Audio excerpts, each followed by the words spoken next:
पढ़ाए थे यहाँ पे मास बाई यानी वेट बाई वेट परसेंटेज निकालना बताया था, जिसका फॉर्मूला क्या था,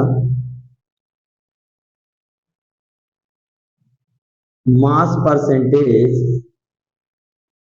is equals to mass of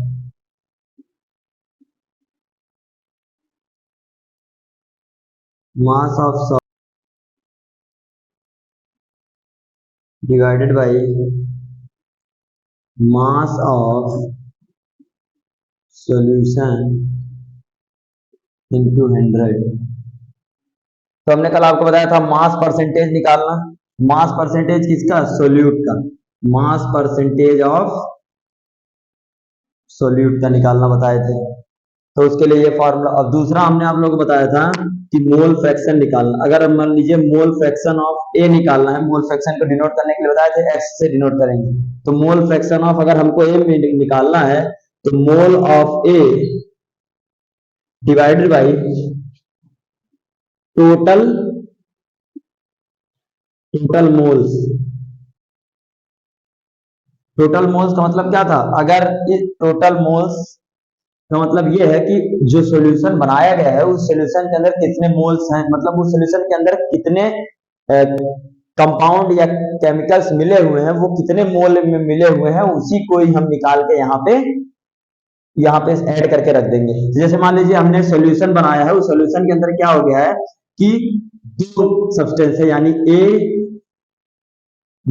के मोल हैं और प्लस मोल बी के मोल है। तो यानी हम यहाँ फॉर्मूला क्या लगाए, मोल फ्रैक्शन ऑफ अगर ए निकालना है तो mole of A upon total mole, यानी टोटल मोल का मतलब mole of A plus mole of B. अगर मान लीजिए इसकी जगह ये तीन चीजों से मिलकर बना होता, इस तीन चीजों की बात करते हैं तो यहाँ क्या हो जाता है, एक और समझ आता है, mole of A plus mole of B plus mole of C हो जाता है। तो ये मैंने आपको कल बताया था।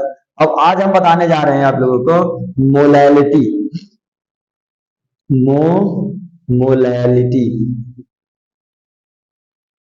हुआ है, जैसे मान लीजिए यहाँ पे कि अगर मोलैलिटी पूछी है तो यानी अगर हम यहाँ पे आप एग्जांपल समझाना चाहें तो मोलैलिटी मतलब ये है, अगर यहाँ पे जो सॉल्वेंट है, यहाँ पर मान लीजिए सॉल्वेंट है, वो है कितना 1 kg का, 1 kg का सॉल्वेंट है, और जो सॉल्वेंट है वो हमारा क्या है, वाटर है।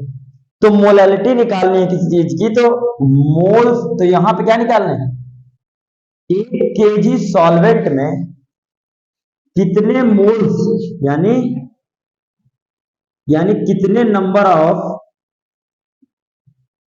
मोल्स जो है प्रेजेंट हैं इस सॉल्वेंट के अंदर, इस 1 kg सॉल्वेंट के अंदर कितने कितने नंबर ऑफ मोल्स प्रेजेंट है, किसके प्रेजेंट है बेटा, सोल्यूट के, सोल्यूट के। तो मोलैलिटी का मतलब होता है कि 1 kg सॉल्वेंट के अंदर कितने मोल्स ऑफ सोल्यूट प्रेजेंट हैं, उसी को ही हम क्या कह देते हैं, उसकी मोलैलिटी बोल देते हैं। तो अब मोलैलिटी को हम कहने के लिए ये कह सकते हैं कि जैसे मान लीजिए अगर हमको एक फॉर्मूला लिखना हो तो मोलैलिटी को हम रिप्रेजेंट किससे करते हैं, मोलैलिटी को रिप्रेजेंट करते हैं स्मॉल m से, और मोलैलिटी इज इक्वल टू हो जाता है हमारा, क्या हो जाएगा, number of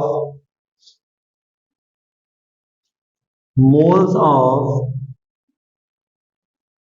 solute divided by mass of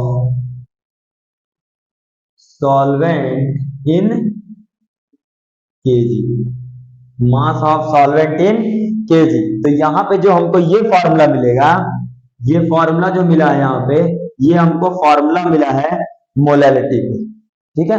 तो ये मोलैलिटी फॉर्मूला मिला है। तो जो मोलैलिटी मतलब ये है किसी 1 kg सॉल्वेंट के अंदर कितने अमाउंट ऑफ मोल्स उसके अंदर उसके मिक्स किए गए हैं, यही हमको बताएगा मोलैलिटी। और ये जो मोलैलिटी होती है ये टेम्परेचर डिपेंडेंट क्वांटिटी होती है। ये क्या होती है बेटा, टेम्परेचर डिपेंडेंट क्वांटिटी होती है। तो जो मोलैलिटी है इट इज अ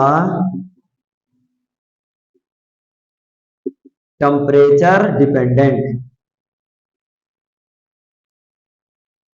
ये जो होता है मोलैलिटी जो है ये टेम्परेचर डिपेंडेंट क्वांटिटी है। तो मोलैलिटी से रिलेटेड एक आपको सम करवाने जा रहे हैं। तो पहले तो आप ये समझ लीजिए कि मोलैलिटी की यूनिट क्या होती है। तो यूनिट क्या होगी यहाँ पे, इसको हम यहां लिख दे रहे हैं, यूनिट ऑफ मोलैलिटी, यानी इसको अब हम स्मॉल m से डिनोट करेंगे। तो यूनिट ऑफ मोलैलिटी क्या हो जाएगी, मोल्स के लिए क्या हो जाता है हमारा, मोल्स के लिए हम लिखते हैं, इसको शॉर्ट टर्म में लिखेंगे तो यहाँ मोलैलिटी इज इक्वल टू, ये लिख सकते हैं कि moles of solute divided by mass in KG, mass of solvent, ये लिख सकते हैं। तो जो अब ये भी किसमें है, केजी में। तो जो मोल और ये केजी, तो इसकी यूनिट क्या हो सकती है, तो ये जो इसकी यूनिट है, इसकी यूनिट हो जाएगी क्या, मोल पर केजी, या इसको मोलल भी बोलते हैं।